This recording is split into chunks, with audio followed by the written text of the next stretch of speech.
cleared the ground and provided the requisite logistics. And today we have successfully seen.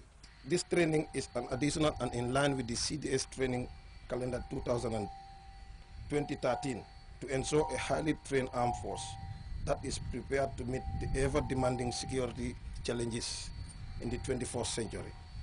After the presentation of awards, volunteer participants were eager to display parachute jumping skills they've learned during the course of the training. Even as the crowd watched on, momentarily mesmerized, it's evident that it took just more than training to do what they did. And if anything, they were all unanimous in their awards.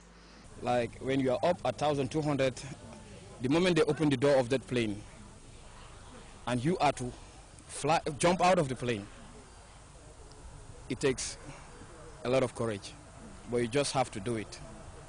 We have done it over and over, and we thank God that we have developed that courage as well. It's so hard to learn, yeah, and AI is too much in the sky. Yeah, so when you are learning, you should use your six. If not that, you will have so many injuries. Part of courage and determination and having the discipline, because without which it's going to be very difficult for just seeing a civilian beside you telling you to jump out of an aircraft 1,200, 1,300 meters. Is really determination and discipline. Yes, courageous, as you can see. If you want to do it, first of all, you have to think about it. But I mean, training is all what it takes to be there, and doing it is no magic. This newest product of Gambian tourism have proven to be a booming success for not only the hospitality sector but the Gambia Armed and Security Forces, who are poised to share the benefits the package unloads in the form of training.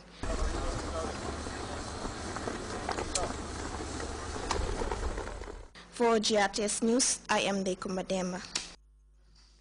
Carter Nursery and Lower Basic School of Talinding recently benefited from gifts and other valuable learning materials from their sponsors. Fatu Jazzy has details of that story in this report. A colorful ceremony to welcome and express appreciation to these philanthropists and true friends of the Gambia. Christian Carter, one of the sponsors and founders of the school, expressed delight for being associated with this gathering. She promised to work with her colleagues in the UK to build more classes. The school principal commended the sponsors for the good gesture, adding that he and his able staff would work to the best of their ability to provide quality education for the children, urging parents to encourage their children to make best use of the opportunities available. Babugay Sonko, nominated National Assembly member, applauded these friends of the Gambia for complementing government's efforts. Mariama Diba, whose 3 children are being sponsored, applauded the donors for the timely intervention, saying it would greatly enhance the education career of her children. A healthy mind in a healthy body, a medical facility is also under construction at the school premises. This Honorable Babugay, on behalf of the community, commended the donors for providing. The gathering also saw presentation of gifts to students from their UK friends. For GRTS News, I am Fatu Jazzy. Well, we're going to take a very short break now. The news continues in just a moment.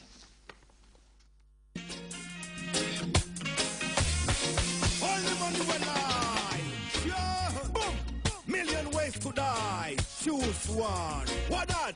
Total reggae connection. Yes, they are Gambia finest number reggae show. Now proudly present you with a thing called Classic Revival Reggae Dancehall Videos. Live interview every Sunday live on GRTS. Yeah. Now we bring you a new segment called Gambia Reggae Regular. It's a new show that's gonna bring Gambian DJs, artists, promoters, producers, videos, freestyles and live shows live on GRTS every Sunday. 2-in-1 Total Reggae Connection. Gambia Reggae Regular, the smiling coast of Gambia, West Africa. We keep the fire burning, keep it blessed and keep it connected. Yes, I am. Total Reggae Connection, Gambia Reggae Regular.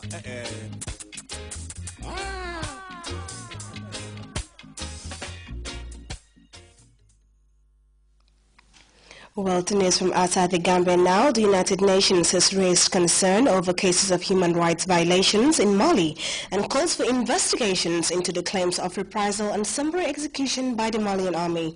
The Malian military has denied the allegations and said it will lead an investigation if necessary. We have details in the CFI report.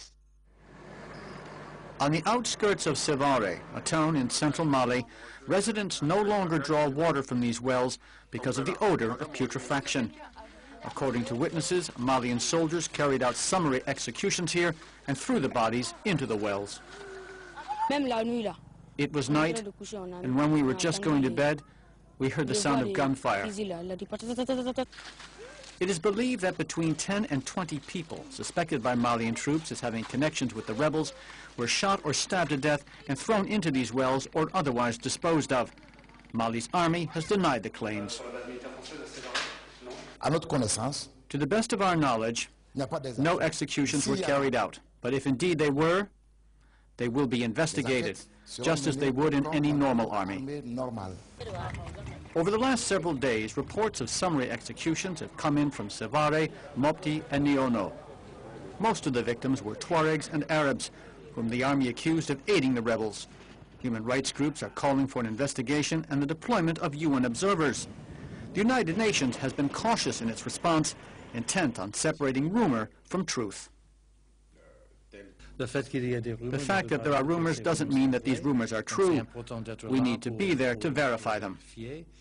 The population has already suffered so much and now finds itself in the midst of ethnic and religious violence.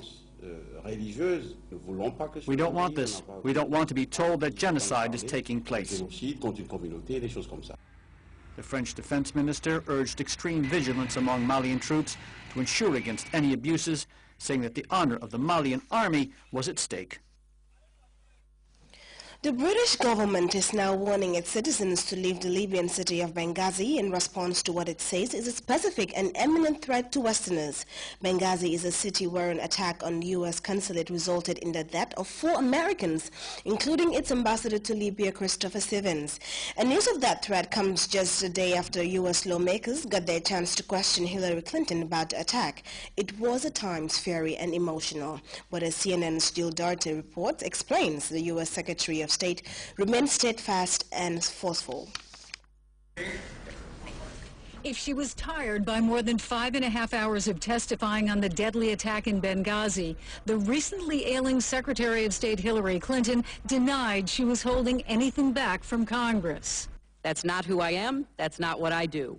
There was no doubt how personally Clinton took the death of the 4 Americans in Benghazi. I stood next to President Obama as the Marines carried those flag-draped caskets off the plane at Andrews. I put my arms around the mothers and fathers, the sisters and brothers, the sons and daughters, and the wives left alone to raise their children. But Republicans leveled angry charges that the State Department and the Obama administration did not see the danger signs.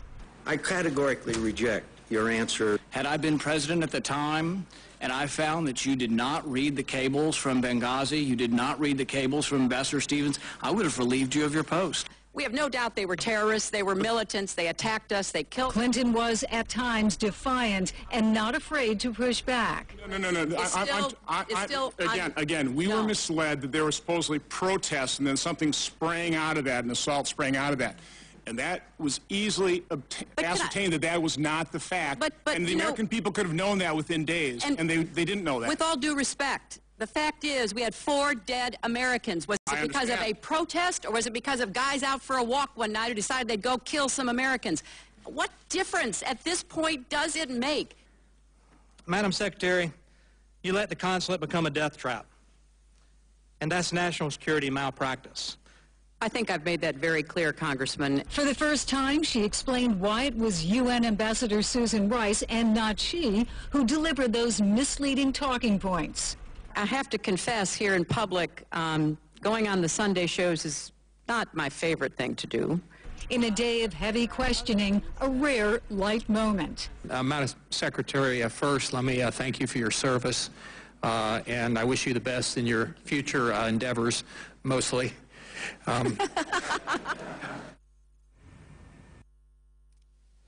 Optimism continues to grow for emerging economists at the annual World Economic Summit in Davos, Switzerland, after Africa's economic outlook shows great resilience towards the global financial crisis. The impressive growth became the focus at the forum,